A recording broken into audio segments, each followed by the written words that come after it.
Assalamualaikum warahmatullahi wabarakatuh. Saya Al-Husien, NPM saya 1840102056.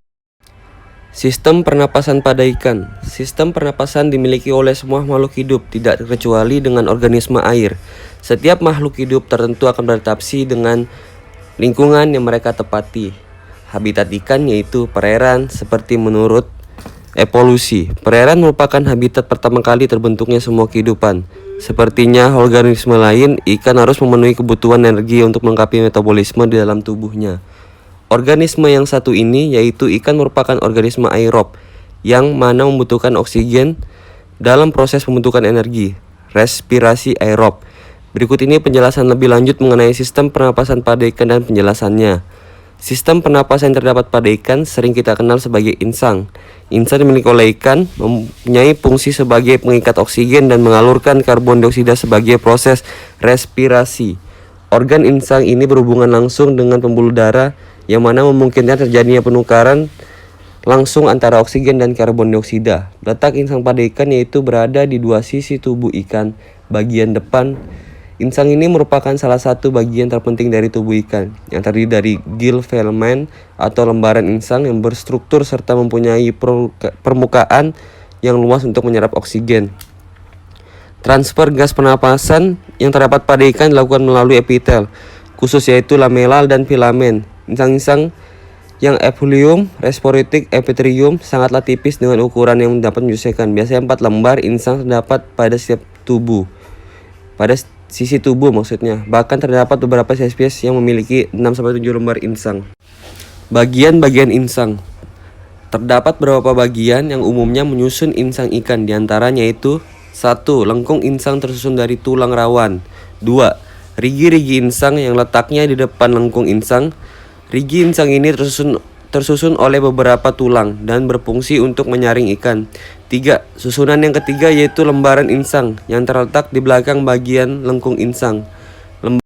Memiliki filamen dan setiap filamennya terdiri dari banyak lembaran tipis atau disebut lamela.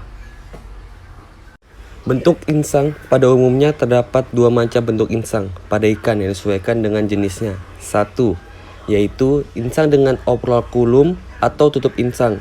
Insang jenis ini umumnya ditemui pada ikan bertulang sejati, Oystensclis, misalnya seperti gurame, bandeng, dan lain sebagainya.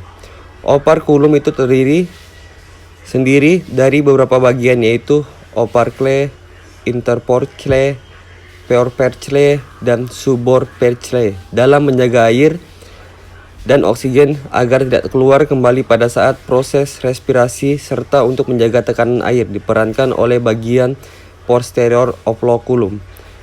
Yang kedua yaitu insang tanpa tutup atau obraculum. Insang jenis ini umumnya dimiliki oleh ikan bertulang rawan atau chondriches seperti hiu dan juga pari. Pada jenis insang ini terdapat suatu struktur khusus yang biasanya disebut dengan septum interbase.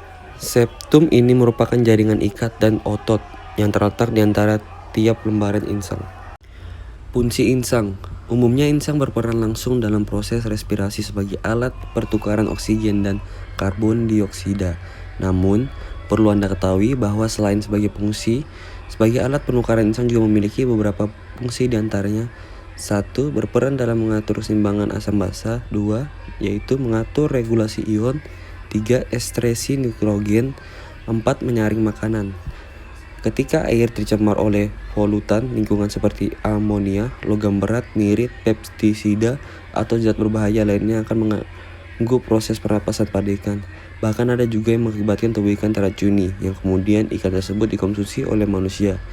Selain itu, insang pada ikan juga dapat berkontaminasi oleh bakteri yang dapat merugikan manusia. Cara kerja insang. Selain sistem pernapasan pada ikan dan penjelasan berikut ini cara kerja insang yang perlu diketahui. 1. Proses pernapasan pada ikan diawali dengan membuka mulut ikan yang kemudian tutupnya operculum. Air yang kaya oksigen akan terdorong ke dalam mulut ikan dalam melalui insang. 2. Molekul-molekul oksigen akan ditangkap oleh hemoglobin pada jaringan pembuluh darah dalam insang, kemudian diedarkan ke seluruh tubuh ikan. 3. Karbon dioksida dan buangan dari hasil respirasi lainnya juga akan dilepaskan melalui insang. 4. Selanjutnya ikan akan menutup mulutnya dan membuka tutup insang, kemudian air akan mengalir melalui insang. Alat bantu pernapasan pada ikan. Terdapat beberapa ikan mempunyai alat bantu pernapasan yaitu sebagai berikut. Yaitu 1. Labirin. Labirin merupakan salah satu jenis alat bantu pernapasan pada ikan yang mana tidak dimiliki oleh semua ikan. Labirin dapat diartikan sebagai perluasan insang pada bagian atas yang memiliki bentuk lipatan serta membentuk rongga yang tidak beraturan.